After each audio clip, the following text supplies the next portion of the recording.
Hi peeps, this is just Dec, unassisted. Well, I say unassisted, I've probably had too much coffee and like all of us, we're only ever the totality expressing itself through this little channel of awareness of our witness. But I need the coffee because it's a good energy for what I'm going to express. My partner was contemplating how it's possible for a higher dimensional being to have multiple experiences at the same time, and I went into my explaining mode, my Dec mode. This is how it happens. And then I suddenly realised that wasn't what she meant. She meant, what's it feel like? How is that experience? And it took me back very vividly to my experience of being the One, which I've written about, but I've written it several times in different ways, but I've never been happy because I've never been able to express the energy of it in words on paper. So here's an attempt to verbalise it and give it to you now.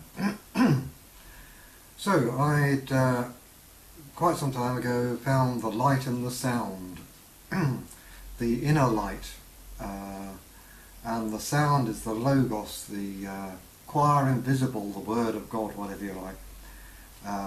One of those things that inner circles meditate on, and I'd spent many years meditating on this to the extent that I could hear the light and see the sound. I'd managed to amalgamate them as one.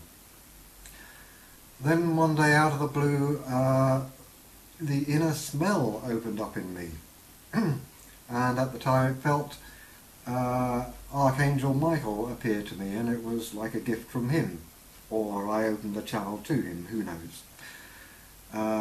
So I got this inner smell which I played with for a while, and if anyone wants to know more about these things, I'll do another video and see if I can express this.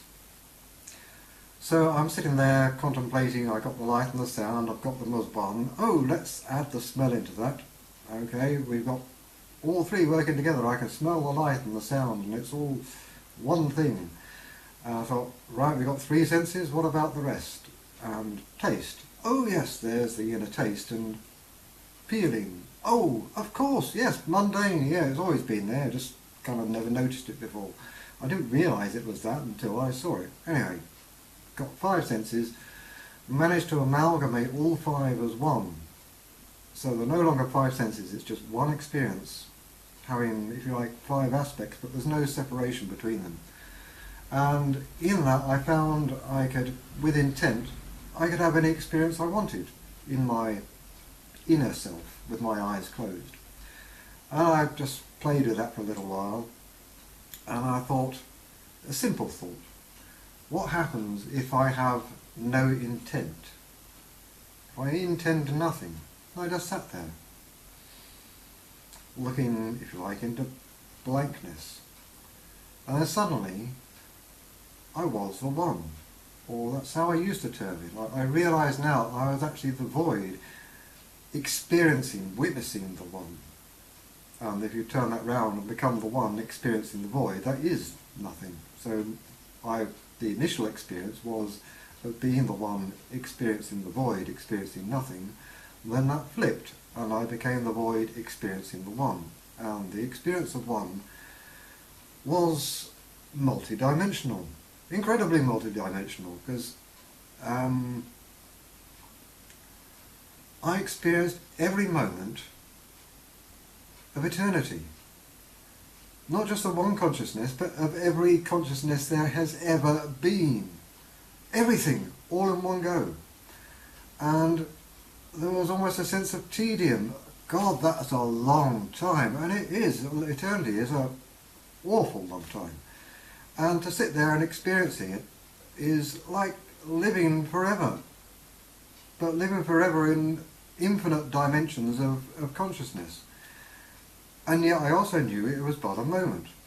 So I got this duality collapse where everything becomes this infinitesimal little point. So I was also experiencing infinite space in no space. I saw all meaning and knew the totality was meaningless. I had every emotion and no emotion. It was the grandest, most extraordinary experience ever, and yet incredibly mundane at the same time. Oh, ho hum, I'm experiencing everything. Oh, how dull. It was this incredible contrast of all polarities expressed in one go. I'm sure some other dimensionals have come to me at the moment. Of power, energy. I felt the entire power of all creation. Imagine how much power there is on the earth, and then multiply it by the universe and the multiverse, and as large as you want to go. I felt that power. Incredible! And yet, as the one, it was the merest, faintest, gentlest breeze there had ever been, hardly moving at all. And there must be other dimensions here. We've got space, time, infinite consciousness, and yet knowing I'm one. We've got all the emotionality. I experienced all the sadness, all the joy, all the pain, all the love, everything, all at the same time. And yet I was sitting there immobile, emotionless, experiencing all this emotion. And when I came back, it's like I didn't express it very clearly because it was so mundane. And the main realization I had when I returned to this realm here was that the only thing I had to do was be me. It didn't matter what me was, because me was perfect, as I was. All I had to do was be me and accept being me. And once you accept who you are, only then can you change. If you want to change because you're not happy with where you are, then you're sitting there imagining yourself in a state of unhappiness being you. So you're continuing to manifest that disenchantment with yourself, and you continue to be disenchanted with yourself instead of just being you, accepting you and knowing you're wonderful just as you are. The other part of this is that in every moment, now by moment, scientists have calculated the tick of time, and it is so incredibly fast. It's a number that is just mind-boggling, and if you actually do sit and count, you certainly would take a lifetime counting the number out. It's big. But that many times, every second, every moment, this whole universe is created and then received, collapses back to nothing. Creation, nothing. Creation, nothing. That is the outside vision of the tick of the universe, incredibly fast frequency, very high frequency. But seen for the moment, there's only one tick. Everything happens now, everything collapses now, in that one moment. So another perspective is that the wavelength of that frequency is eternally long, is the wavelength is infinitely long.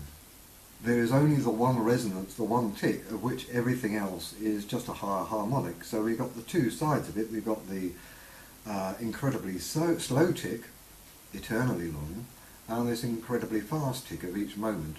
And between the two of them we have all the harmonics, the whole spectrum, not just in three-dimensional space resonance.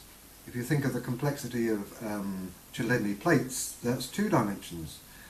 It's more complex in 3 dimensions, more complex still in 4 dimensions. In infinite dimensions, it's got this incredible complexity of resonant patterns. And that's all we see around us, is this fantastic complexity of resonant patterns creating all these things that we see. It's just one little view of this beautiful pattern that is created from the one. But what that also means is we spend half our time having this experience in physicality here, and the other half of our time, which we normally don't remember, we've collapsed back to the void and we're experiencing being one. So we're used to seeing this bit, but when you actually go back and experience being the one, yeah, ho-hum, it's quite boring because that's what you are the other half of the time. It's just you normally don't remember it. So that's really where I was trying to get, to give some of my energy of what I experienced to you. Because this is just such an incredible thing we're experiencing, and we are very, very close to making a jump to seeing some part of that higher dimension, being able to see more dimensions of experience in one go, of being more of ourselves, of taking our mask off, one set of masks, to expose another mask underneath. That mask happens to be a high dimensional mask, but it's still a mask, and we've got to keep taking the mask off, and if you take all the masks off, then you're back at the one. But of course the beauty is that we see a long line of masks, but the thing is cyclic, so what I did was I cheated. I turned around on the spot and looked back at the one from which we come, instead of looking the long way round. And it feels like cheating, because you're not having to do all the hard work of going this immense long distance of consciousness through all the layers and all the universes to get back to the one. You can just turn around and be the one, because that is all there ever is, looking out through your witness, looking out and seeing your physical body, your vitality, your mind, your emotions, your spirit. Your witness is seeing that, and when you turn around and see what it is that's looking out through this little window of your awareness, it's the one. It's nothing else. That's all there is. The one having this experience.